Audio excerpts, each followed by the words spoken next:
And I think we're live now.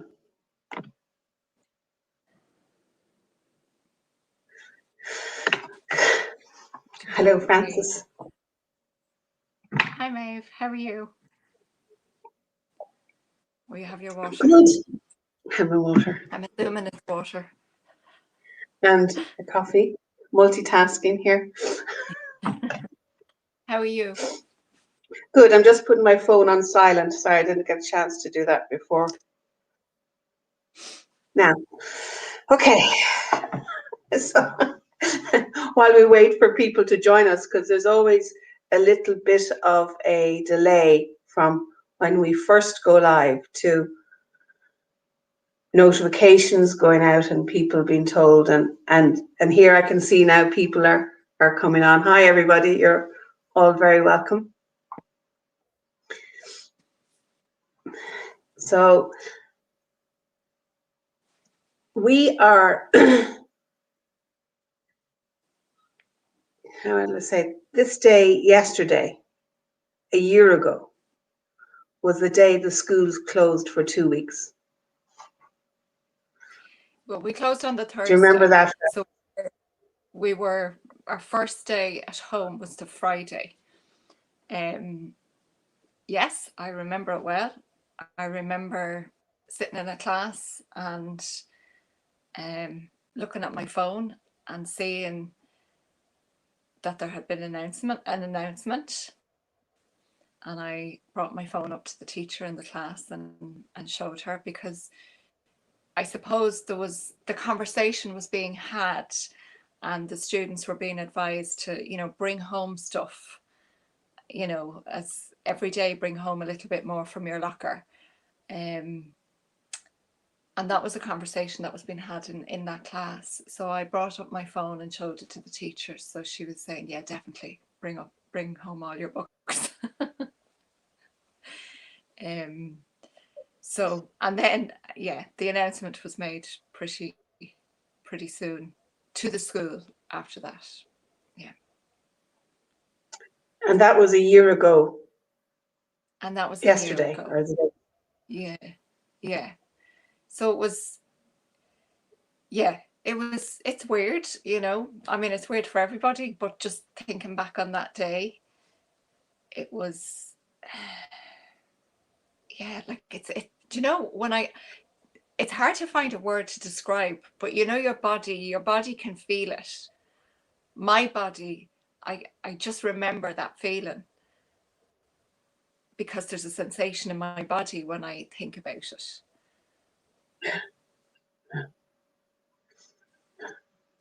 And a year later, it's a different feeling, but we're still with it. Yeah. I remember clearly I did not really think it would last more than 2 to 3 weeks. I remember distinctly going, oh, sure, we'll be back to work in a couple of weeks and going to really enjoy the time off. I think back on those thoughts that I had and went, oh, Maeve, how little did you know? I had a feeling we wouldn't get back into the school when we were leaving. I had this feeling, because it was 2 weeks and then it was 2 weeks for Easter.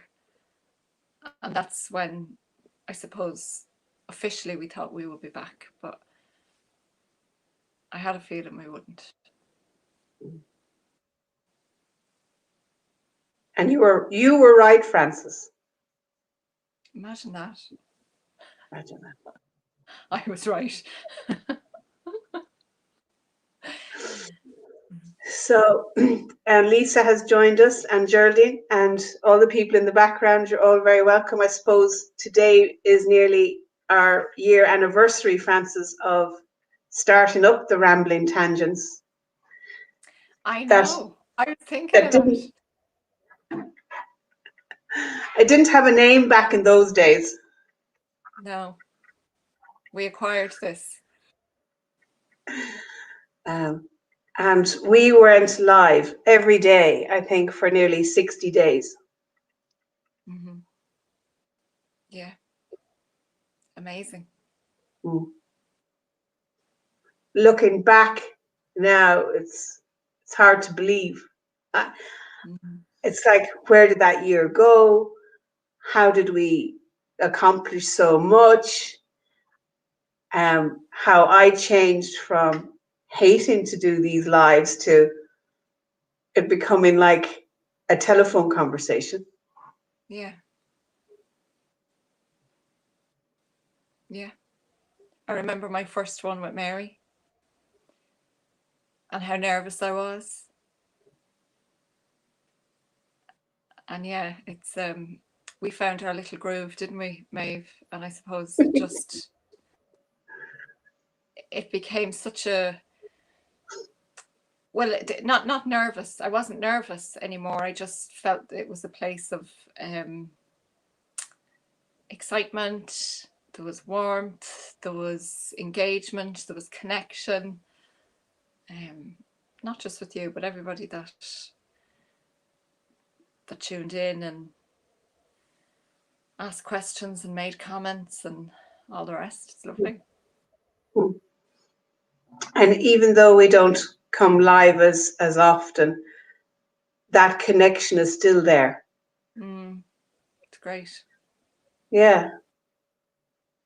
So thank you, everybody in the background, for making our rambling tangents, for making that connection. And happy anniversary to you guys too, because Lisa and Geraldine and Catherine and a lot of the others are here from the very beginning. Yeah. Yeah. It was a big discussion topic, you know, for me here anyway. Our lives and what we chatted about. You mean in the house afterwards? Or even with my mom and my dad. Yeah, it's big.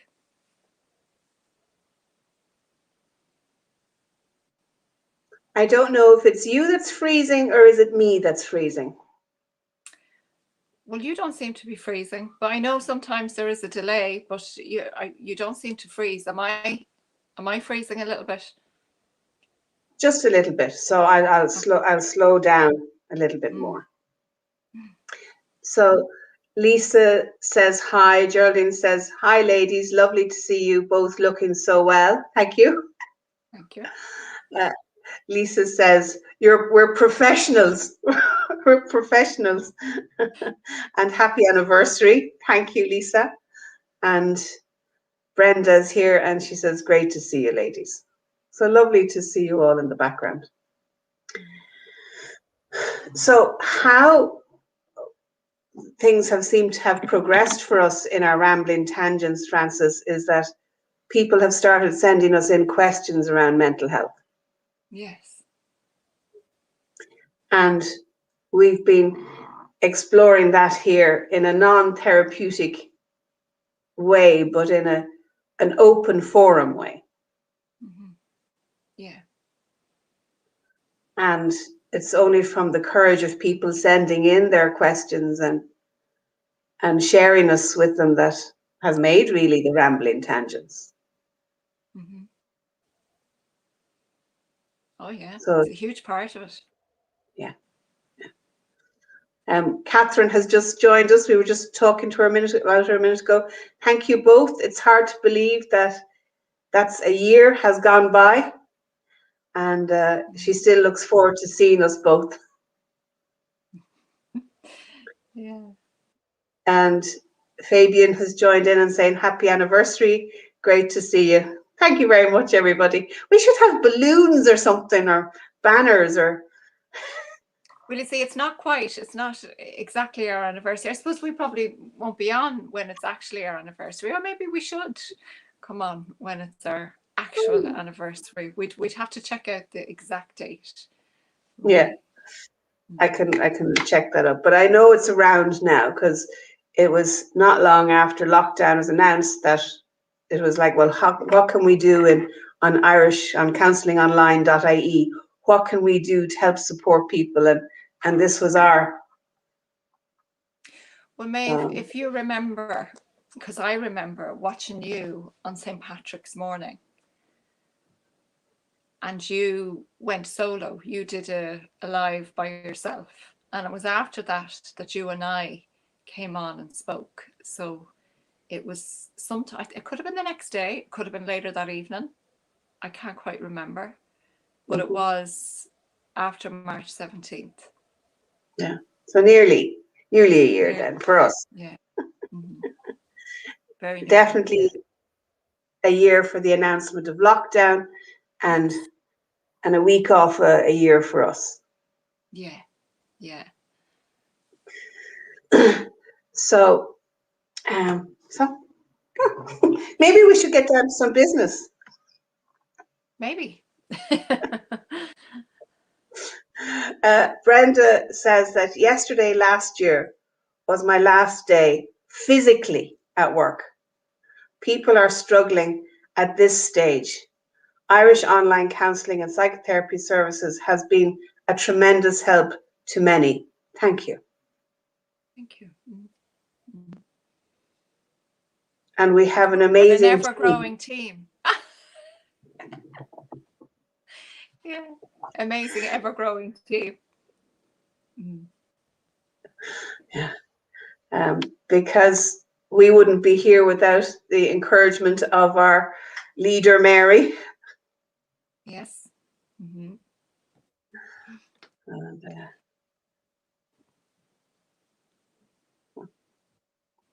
you were going to say something, Frances. Again, I thought you were about to read something that I mean, I put it up here, but I can't see it as well as you might be able to see it. The comments. Oh yes. No, that's it for the minute.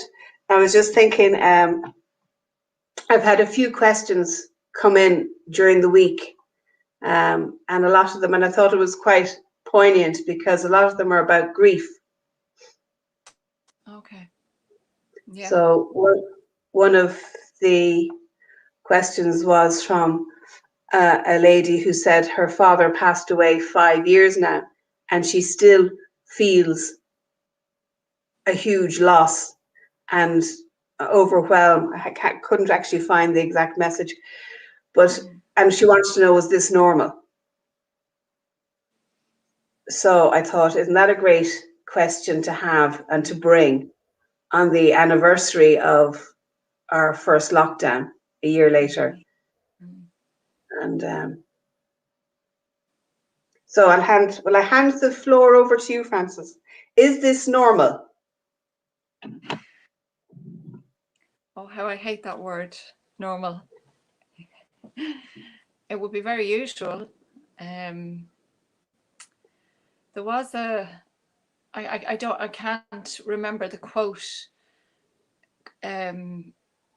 exactly, but you know, they talk about grief, and where there is grief, there was love.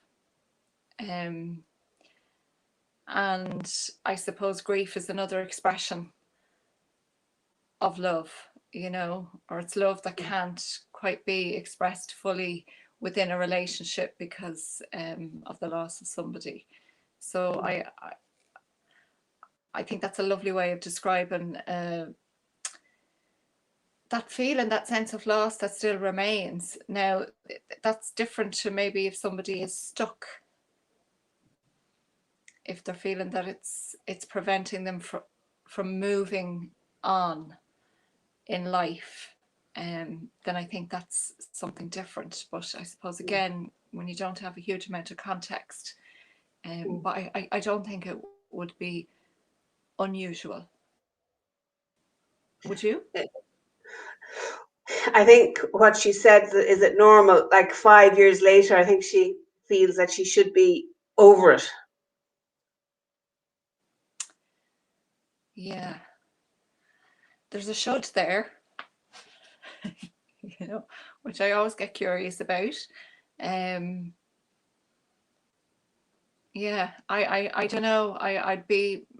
I'd be inclined not to listen to the shoulds too much, check in with where she's at and allow it a bit of space. There might be something that, like when somebody dies, there's a lot of stuff that we do almost on autopilot.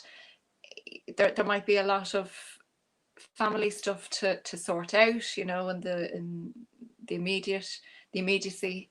There's the funeral and all the rest, but there might be other stuff following on from that, and all those things need to be processed.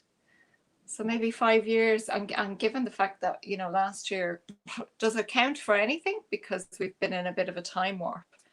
Yeah. I suppose for me personally, I tend to be be a little bit more gentle, check in with what needs to be said, what needs to be expressed. The shoulds tend to bring a bit of pressure and I don't know, something harsh. And I really got a sense of that from her question, that he's passed away 5 years now. Why is she still feeling as sad? And she shouldn't be, and shouldn't she be over it? And like pressure, that it did feel like she was putting herself under a lot of pressure to be in a different place to where she actually is. Yeah. I'm not sure that grief ever really goes away completely. But maybe if there's something internal, again, just listening to what's happening for her. Is there something internal that she'd like to move? Not to be getting over it, but to move with it. And do I need to? The question that I always use when talking about grief is like, what's left unsaid? Is there something that's left unsaid? And that might help move through the grief, rather than feeling that she has to be yanked through it because she should be somewhere else. Yeah.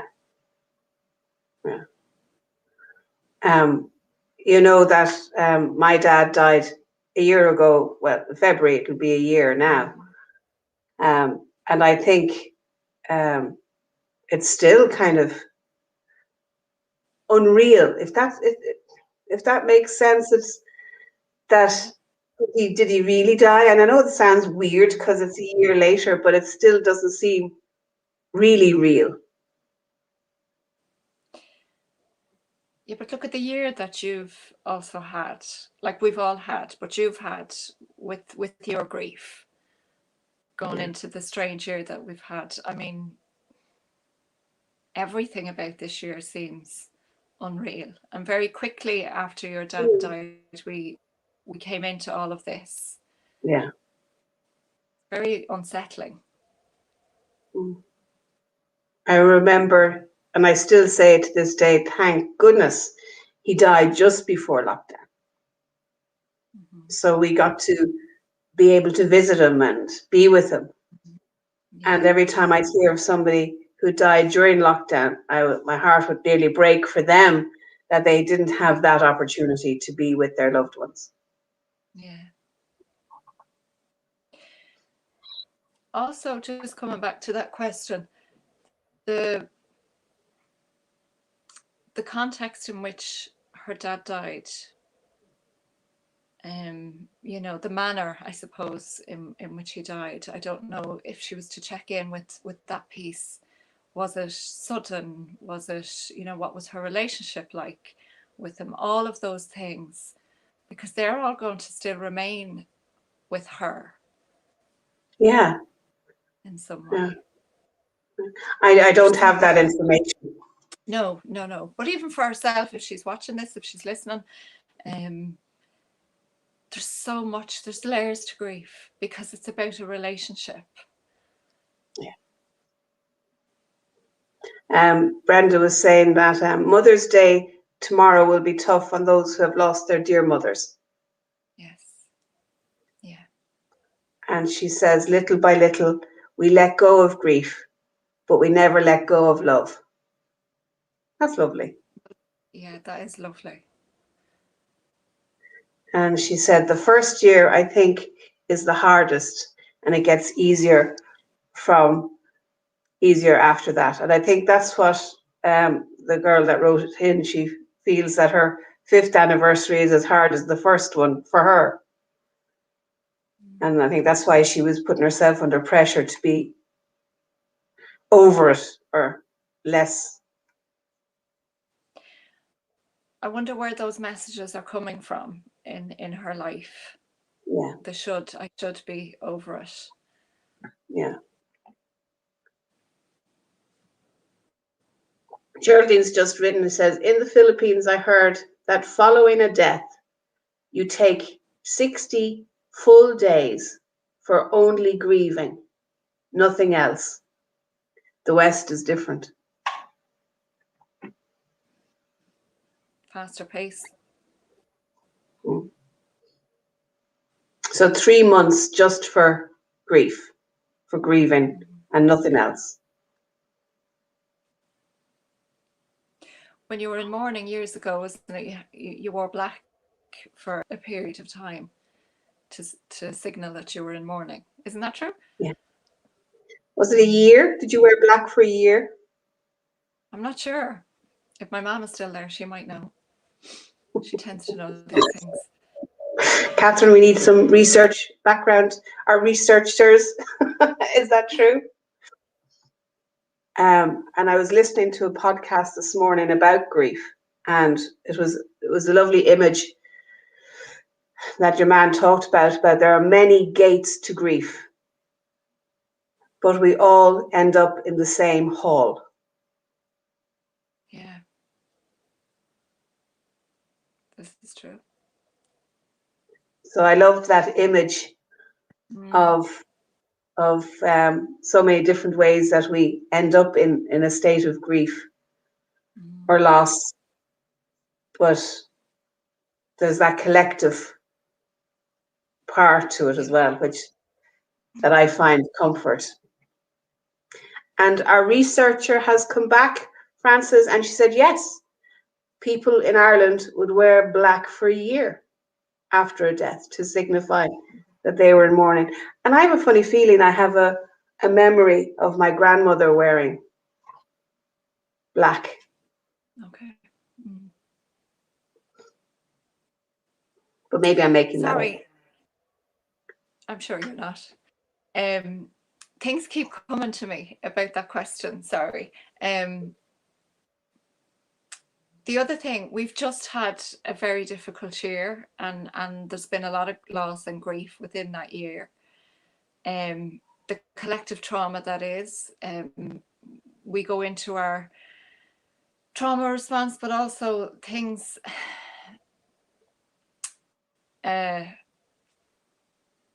unresolved grief will bubble up.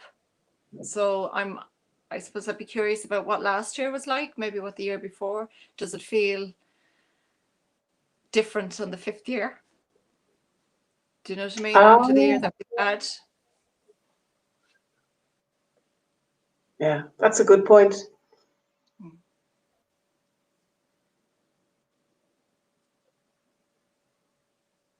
And that awareness that the pandemic has affected us all. That, what were the words you used again? Group, global Collective trauma or something? Collective trauma.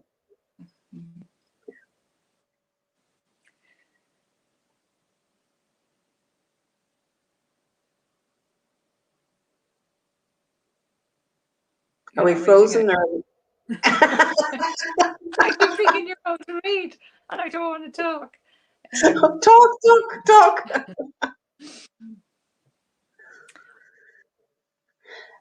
I suppose I was just thinking about that, that collective trauma that I have a sense of. We'll be working with this for a while. Yeah. The legacy of what we've all been through collectively, worldwide. And I'm seeing it with my work with young people. And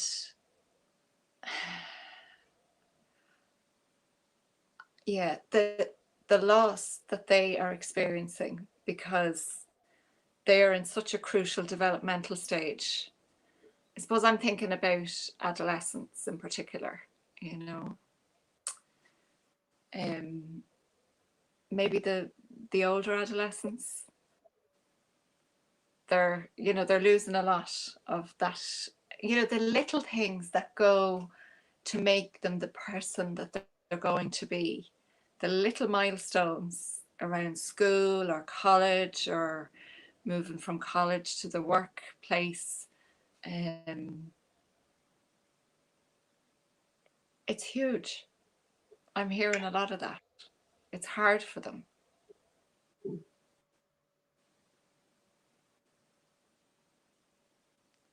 I think of me as an adult, I had all of that experience uninterrupted.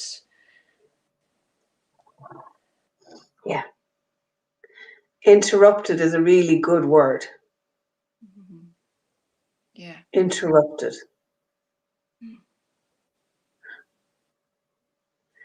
I've something to read here now, just so we don't end up in awkward silences again, Frances. Geraldine says, I think if we don't grieve fully, we hold it in our bodies. The amount of time for each person required is unique. Yes, Geraldine. Yes, yes, yes. All of that. Mm-hmm. So maybe for that person who's into her 5th year of since her dad has died and still feeling as bad as the 1st year, there's so many different layers, and that'll be her experience. Lisa was saying, I often find myself grieving for people I have never met, like a lady this week who was murdered in London last week.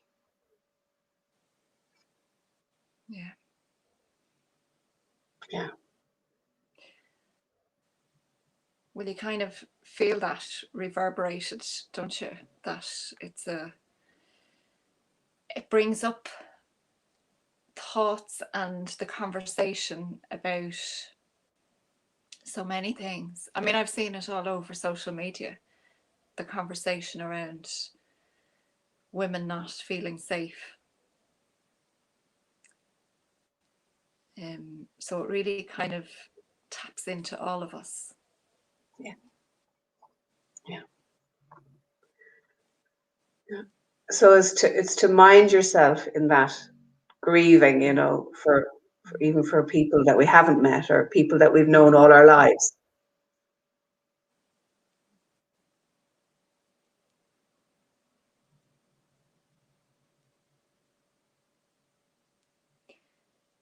Were there any other questions you got, Maeve? Or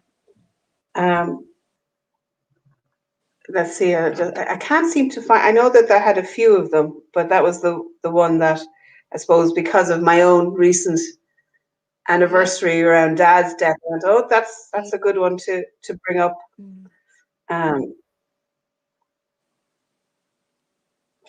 There was one here from a young chap who says that his relationship has just ended and he hopes that she will find someone new so he can move on.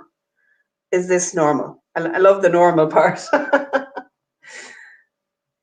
So he was a bit more, he wrote a bit more as well, and he said that it just kind of fizzled out, that it never got, what was the word he used? There was no ending in it. Okay. But he wants for her to find somebody else so he can move on, as opposed to. Is he waiting to feel like he has permission to move on? Yeah. Oh, okay. Okay. As opposed to making the closure for himself. And is that normal? Your favorite word? No. I suppose again, what's jumping out at me is his relationship with endings, and is it something that he needs to wait for somebody to end something rather than him making that decision for himself? Yeah. Does any of that make sense? It's a bit of a Yeah. tongue twister, but yeah. Like that, if he really cared for her, would he not be bothered that she's heading off with somebody else? But for him, it would be easier if she did meet someone else, so then he could move on. Does he need that signal, you know, in life, even outside of this relationship? Is that something that he needs from his external, that somebody else makes that decision or brings about an ending, and then he feels, okay, now I move? Yeah. So it would be good for him to have a look at his decision making in general. Is that what you're saying? I think so, yeah, because as well, and look at, I don't know the full context, but just even when you talk about it fizzling out, that there was nothing that really brought about, oh, look at this, is not feeling, this is not something I'm into anymore. It fizzled out, or there was nothing that was clear cut where he'd say, I'm not okay with this anymore. I don't know about the, you know, his ex, whether they were saying something similar or not saying something similar, but the fizzling out is almost like we'll just hang on here and wait and see what happens. Yeah. Yeah. Instead of, you know, is it what you want? Is this what you want to happen? Do you want the relationship to finish? And if so, then how can you make that happen? Because I don't know about you, Maeve, but you know, in the work that we do, it's very common to meet people who don't really understand or aren't used to identifying what their needs are. Yeah. It's quite, you know, if that's a question that we might pose to clients, what do you need? Like, people aren't very acquainted with that idea of having a need and looking to get it met. Yeah. So instead of ending up in a relationship where your needs will be met, you end up in the relationship and then discover what you need, and then whether it can be met or not. Yeah. I know you work with couples. I don't, but I do remember in our training, you know, we did couples therapy. The thing, God, I might have said this here before, but what really, really stuck with me is that to identify what our needs are and what our expectations are in relationship. I think they're two very important things. Are my needs the same as yours, or not that they have to be the same, but are, you know, are both people in the relationship aware of the other's needs, and are each of them aware of what their expectations are? Yeah. Of the other person or of the relationship, which is really important. And even keeping in with the theme of grief and loss, you know, even at an ending of a relationship can be filled with grief and filled with loss, even though nobody has actually died. Absolutely. Yes, totally. I've been So there. You've been there. Been there in that one, yeah, a few times. Yeah.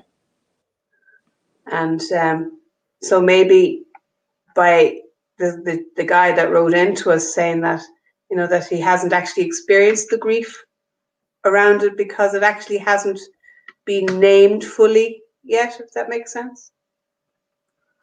Yeah, because something really needs to be named for people to say, okay, that's what this is. Yeah. Geraldine was agreeing with Lisa about the murder in London last week, that it's very sad, that she understands that. And she said it's also a bit intriguing with the arrests, etc. I must say I don't listen to the news, so I don't really know what happened, Lisa and Geraldine. But any sort of death is very sad.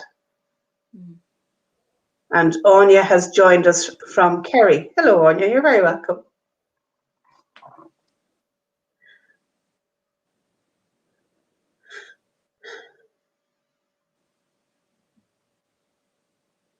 So the biggest grief, I think, around the interruption of life that the pandemic has put, not just to adolescents, but to us all.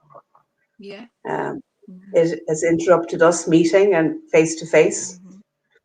It's interrupted holidays. I had my first hugs. I had my first lockdown birthday this year. So I know some people will be going into their second lockdown birthday around now. Yeah, I just had not able to go anywhere, not able to see people. Things I would have always taken for granted. Yeah. Oh, yeah. I wonder when it all is over, will we remember not to take things for granted? I was just thinking that myself, because I know it was a big conversation during the first lockdown. I know we talked about it. Sure, look, didn't we do the things, the gratitude challenge and all of that?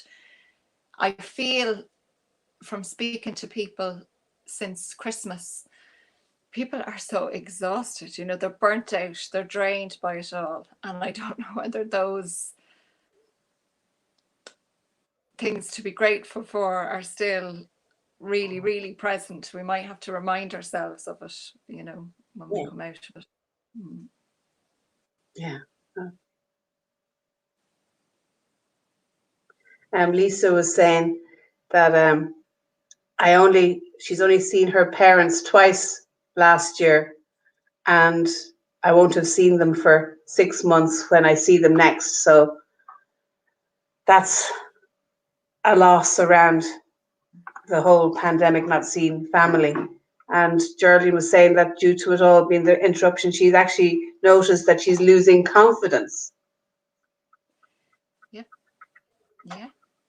The connection is lost, that's our connection to other people is interrupted, and maybe how are we going to get back into that and reconnect with confidence? Yeah, for sure. Yeah.